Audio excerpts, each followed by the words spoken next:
உழைப்பாளி இல்லாத நாடுதான் எங்கும் இல்லையா அரஹோயா அவன் உழைப்பாலே பிழைக்காத பேருதான் எங்கும் இல்லையா அரஹோயா அர சாமியோ சாமி அப்படி இருந்துட்டா காமி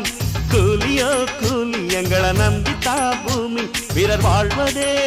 எங்க வேர்வையில் தான் உழைப்பாளி இல்லாத நாடுதான் எங்கும் இல்லையா அவன் உழைப்பாலே பிழைக்காத பேர்